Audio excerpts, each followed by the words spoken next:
The category is doll for doll. What's up, doll photographer and storyteller? We're here today to talk about the doll photography tips and focusing on the main theme that is doll photographing dolls. Because it's one of the main things that I pretty much love to do. So today we're going to do a tutorial on how I do it and hope you're going to enjoy it. So now let's focus about what's in the bag when I go outside. So first there is a doll, obviously, the miniature doll, and I'm choosing the one from the Zuru Mini brand, the Disney Store one, and I'm gonna explain later on why this choice. I also use a small camera and the 1/6 scale Belle doll because I have the miniatures. I like to have sort of what you see from the outside plus what the doll photographer sees. We are going outside to take some outdoor photography because that sounds to be like a better plan because of the proportion and all that stuff, but I'm gonna explain that later on. I just wanted to do an outdoor too, just it's a good weather. We have been waiting for that for a long time now, and it's finally here, so I'm just gonna enjoy that moment. And I'm just story time. I'm from Paris, as some people might know already, and we don't have that much of nature, and that is just so enjoyable. So I just thought, let's just go outside, check my dolls, and do this video outside and just enjoy the moment. So yeah, let's find a good place to start with. But that's also a moment that I wanted to share also some tips about. That doesn't look good. Yeah, you see, we like green, but that's part of nature. Anyway, so here's one of the few tips that I can give you if you want to do outdoor photography and you're not feeling comfortable, and that's okay because I generally don't feel comfortable doing it myself, and I feel more comfortable when I have friends with me, when I have my boyfriend with me or something like that, just having someone with me. So that's one of the first tips that I can give you is, if you're not feeling comfortable, just bring someone to you and pretend it's your assistant. The other tip that I can give you is to actually find a place or a spot that you won't have so many people in the area, so that make you maybe feel a bit more comfortable. And it's also a perfect excuses to just go, in nature doing doll photography as well. And that sounds pretty fun. And also another tip that I can give you is to definitely not doing a doll photography when it's around 1 p.m., which is the case in here today. But I couldn't find any other moment in my schedule to just record this video and do this photo shoot. So maybe the best time to go to do an outdoor photography when it's the spring season is around 5 p.m. Butterfly. It's around... Oh man. So it's around 5 p.m. That is probably one of the best time to do it. And also to check if you can find the golden hour, because you can have sort of this warm tone and a softer light, and it's just perfect when you want to do outdoor photography. Okay, so now I'm just gonna keep walking and find a place where it's green and nature, but not too high grass, because that will just mess up the proportion. We want to keep it real somehow. So yeah, let's find a place.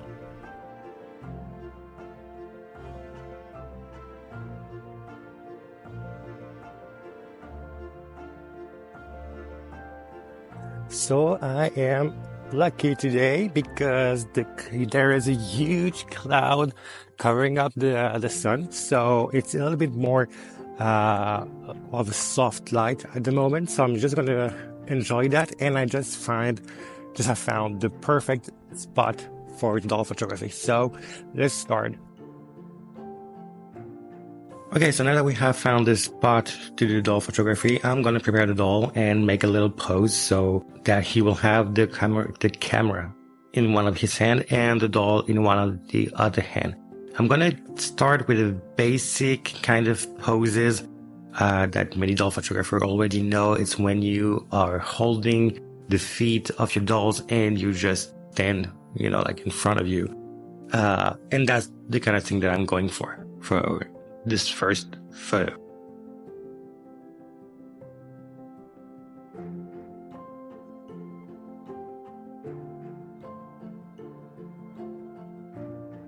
And get ready for my messed up.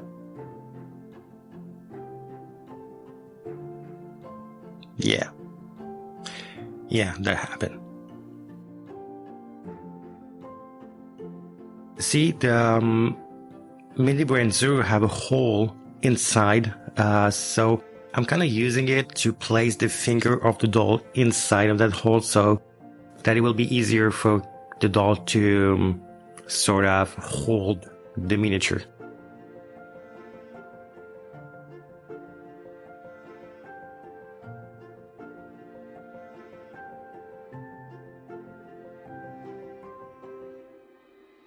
And we are ready.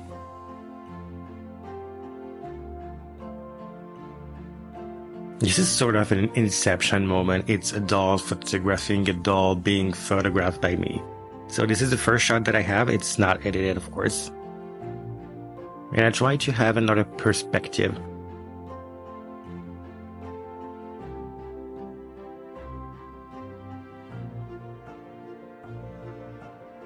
Okay, so the first pose is done. So now I'm gonna take Belle, the doll, and do the photo as if it was Adam who shot her. Who took a photo of her, who shot her? That sounds a bit, well, odd. Okay, let's move on to the next pose now. So here's the thing. When you're doing a doll photography, I like to have some sort of accuracy. Oh, I forgot to switch the hand, so that's why I had to come back. Anyway, so I said I like to have some type of accuracy. So, for example, I never do a photo shoot where the doll isn't standing on the floor, and I'm just taking the photos from above. I just doesn't feel natural. And I'm also not editing this part because I want you all to see that the struggle when you want to pose your doll to stand on their own is quite a struggle. Just to find a way to maintain the balance and something that the doll doesn't fall like this here.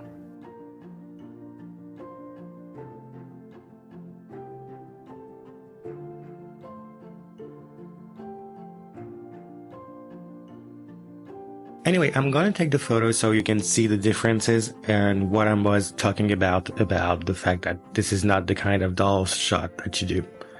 Because this is how it looked like. You know what I mean? It's just, I don't know, there is just something missing, something more accurate. Because here's the thing, when you do a doll photography, you are struggling. You are struggling. You know what I mean? You are not standing. You're basically on the floor. You're doing weird poses to get the perfect shot because those bitches are so small. And since I was talking about that on Instagram with a friend of mine, and I want my doll to feel the pain that I have. I want them to feel that the struggle is real. So yeah, that's what I was going for these poses. So he's laying on the floor. There is one leg doing whatever the fuck they want. There's another leg doing whatever the fuck they want as well. Just to maintain a certain balance, just to feel comfortable laying there on the floor to take a doll photos. Haven't we been all in that kind of moment? Didn't we all felt that?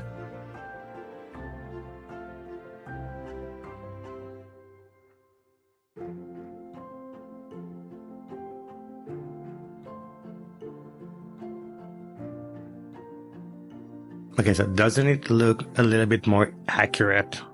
You know, like side to side. Do you see what I'm talking about? I hope it's not only me that see that, but well, maybe it's gonna be my signature move. Who knows? But yeah, I just feel like the one on the right just felt more legitimate somehow, more accurate as well. I don't know. Maybe it's just me who like to just lay on the floor to take doll photo. Who knows?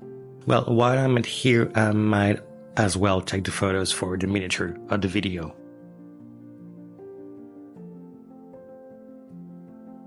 Okay, so now that we took the shot with Adam doing the doll photography, it's time to shoot what he is supposed to have shot. To have shoot? Girl, this is getting really complicated. Anyway, whatever. So I brought a little barbecue stick that is pretty much helpful, and shout out to Susanna who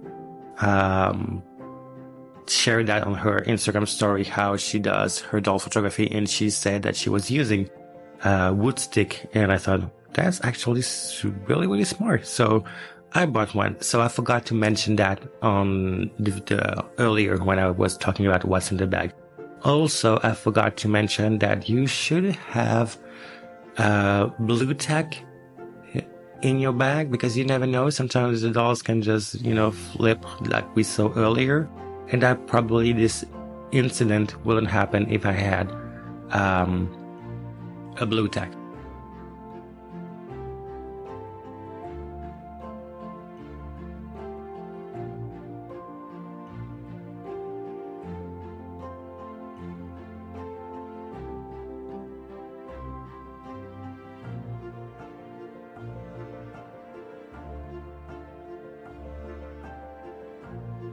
Okay, so I took the first shot, but I wasn't quite happy with it. There was something about the composition that was just triggering me, so I thought of doing another one.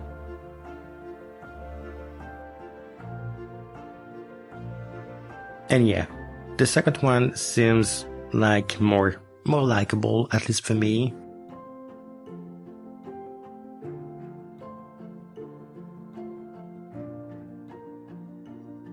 And that's it. We're done. So what did we learn today? I really feel like Dora the Explorer or some kind of shit like that. Anyway, so what did we learn today? First off, if you're doing outdoor photography, make sure that you find a place that you feel comfortable doing doll photography.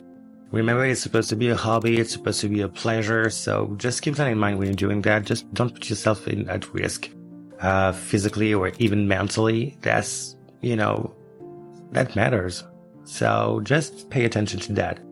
If you don't feel comfortable doing it, find a friend, close friend, your partner, whatever, someone who is supporting in your hobby, and you just go with that person on the street and taking photos with that person. It really helps. At least in my opinion, it really helps me to do it.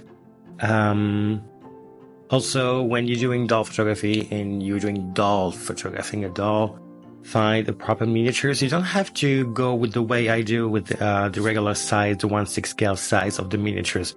You just, you can just go with the miniatures. That is all on you. It's just your personal taste, as I said. Also find a way to get wooden stick and blue tack in your bag. That's kind of an important thing. Also, an important thing that I found, again, personally, to have in your bag is also always to have a drink and a snack. You might not be using it, but sometimes it's actually cool to have this opportunity to take a photos with your doll doing a sort of a picnic, or just walking on the street and holding a drink or something. You're outside doing doll photography, so just take the opportunity to just kind of have different photos, and you can share that later on, whoever the fuck you want and whatever you fuck you want.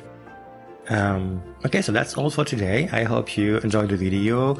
You can find me on Instagram at Elias_Dollverse, where I'm sharing the photos and the photo story, of course, of Adam. Don't forget to like, subscribe, leave a comment, whatever. Just anything that could probably possibly help the channel to grow. And see you next week on the video about stage and concert setup, the kind of thing that I like to do also. So yeah, have a good end of the week, have a good weekend, and see you next week. Bye.